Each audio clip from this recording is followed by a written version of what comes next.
best in the business, Deon Miner of Fort Bend Christian Academy. The name, if you're a track pundit, the name might be familiar. This guy was a legend in track, growing up in Paris, Texas, then going to Baylor, and then on the kind of international track scene. Coach, welcome to the Coach's Corner. Tell me about what's going on at FBCA. You had a tremendous track season. You were kind of telling us early, and we're like, okay, all right, we got to see it to believe it. And then y'all go out and perform really well in the track season last year.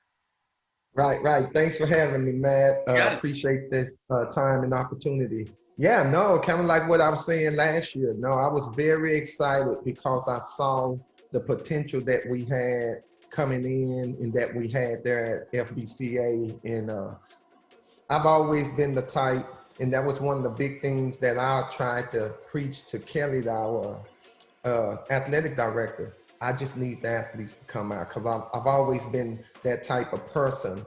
I believe in my abilities to coach. I just need the athletes. That was one of the things that when I took the job at FBCA, the program was down. We didn't really have that many kids interested in track and field, but throughout my first year, I was able to get a couple of kids to the state championship. And then, last year it just took off. And this year it's going to be even more exciting, and I'm really looking forward to it.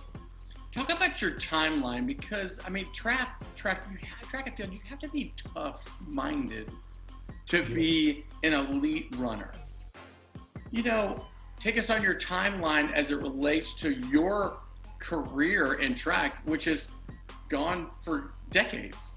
Right. Well, yes, actually, I started back my running career back basically in Paris, Texas, my hometown, and got involved with track and field my freshman year, actually. Well, I ran junior high track, but once we hit high school, I started running my freshman year, and things kind of started just taking off. It was around my sophomore year is when I noticed that I could really run and that I was pretty fast. And I think that the coaches at the time, they took notice to it, and they wanted to kind of see what I could do. And when on my junior year, I finally convinced my coach, because he had me running the 800. I finally convinced him to let me run the 400, and he gave me that opportunity my junior year, and the rest was history. The first track meet that I ended up running my junior year, I actually broke the school record. At the time, it was like 48.4. Right. So that was gone, and then I went on to win state my junior year. Then I backdoored it again my senior year, basically, and I had the fastest time in the nation, went 45.5 at the state track meet, in the UIL state track meet. And actually, I'm pretty excited. That record is still standing to this day. The class 5A state record is still standing. That's something I always tell my daughter about, so we'll talk about that later. But definitely from there, got a full ride scholarship to run at quarter mile of Baylor University. I really wanted to go there. I didn't even really look at any other colleges. It was Baylor from the jump. And I've always felt if you want to be the best, you have to go where the best, go with and train and run with the best. So of course we had the long history, Michael Johnson, Raymond Pierre, Willie Caldwell, Tony Miller. Those guys were the ones that I was really looking up to. And my freshman year, I came in ready to go. I was ready to go. I won the NCAA championship my freshman year indoors. Then I came back outdoors. I finished second to Quincy Watts, who went on to win the Olympics that year in 92. So had a great year, 4-time NCAA champion while at Baylor University, 14-time All-American. And after I finished up with Baylor, my first year out, I made the U.S. indoor team, where I ran the 4x4 relay. We won the gold medal in Paris, France, and then back again in 1999. That's when we went over and we broke the world record in Mabashi, Japan in the 4x4. So basically kind of through that, I've always been involved with running, and I end up getting into the coaching. It's straight out of high school. Straight out of college.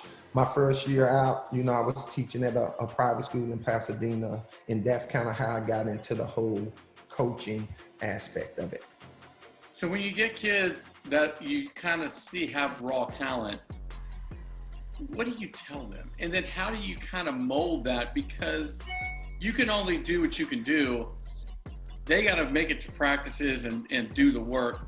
What does it take to be that kind of elite runner?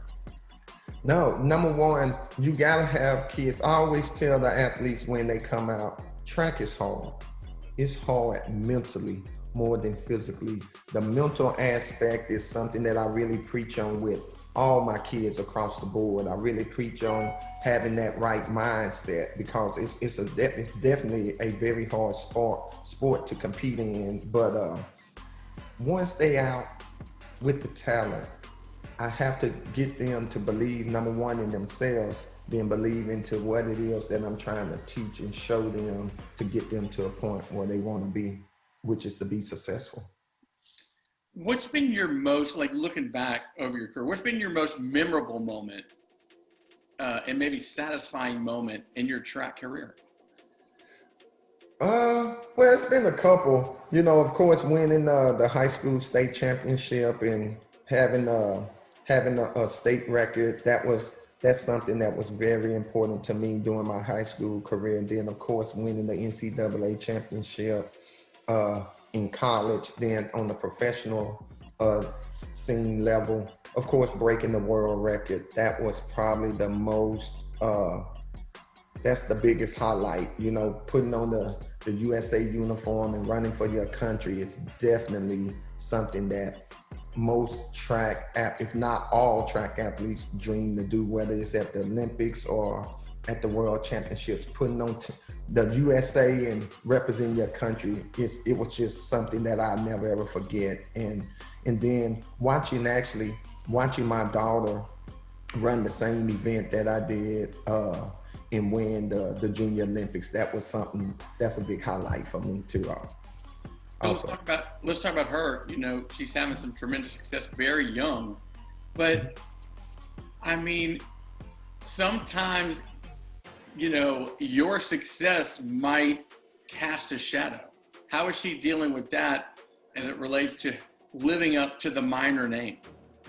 Well, actually, that's something that I don't really even get into with her, because I've always told her, you go out and just do it for you. I've never, and honestly, myself and my wife, we never really pushed her to even run track. She was a soccer girl. She played soccer at the time, and eventually at one point, she just out of the blue just came up to me and said, "Dad, I would like to start running track." And I was like, really? It caught me off guard, actually. And I basically asked her what did she want to run, and she was like, the 400. I was like, really? The 400? Why the 400? And she said, I think I can do it. That's what you ran, right? And I was like, sure. So, and kind of from there, you know, she just done took it up and just wanted to go out and do her very best. I mean, she's a very hard worker. That's one of the things a lot of people, they don't see. She works really hard and she want to be the best. And it's not any pressure coming from my side of trying to make her live up to the name.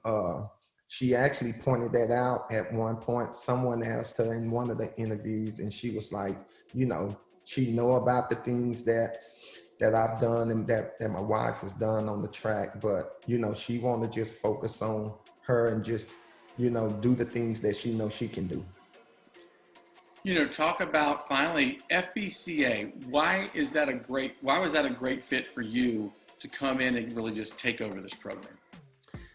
Actually, I've always, right before took the job at FBCA, I was doing sports management. I was working with Michael Johnson, and we had a sports management company working with elite and professional track and field athletes. And before I started with Michael, like I said, I was always high school coach, working with high schoolers on the private school level. And it was something that I really did enjoy. And when this opportunity came up, it was actually, it was a surprise that, you know, I saw a position at FBCA, and I was kind of like, should I do it? I told my wife, I'm like, let me just see, you know, and from once I the application and resume over, they called me and I went in, and I mean, it was a slam dunk from the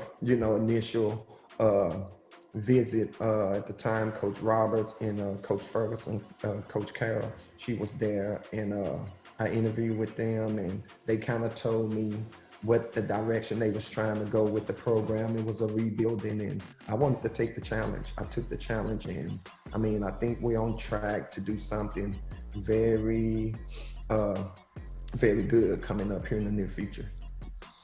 Well, the boys did it last year. Watch out for the girls on the come up this year. I think the girls could have a big future as it relates to track, but you're right, it's a volume business. And yes, you're in a honey hole of track kids in Fort Bend. Right. They got some guys over there and girls that have done tremendous things over there in Fort Bend. All right, Coach. Well, good luck in the off season. Okay. I know y'all are always preparing, and we'll see how this plays out here in the spring. But again, one of the best in the business. Fort Bend Christian Academy is lucky to have one of the state's all-time great runners, Deon Miner. This is Matt with VYPE. We'll see y'all at the games. Thanks, Matt. Bye-bye.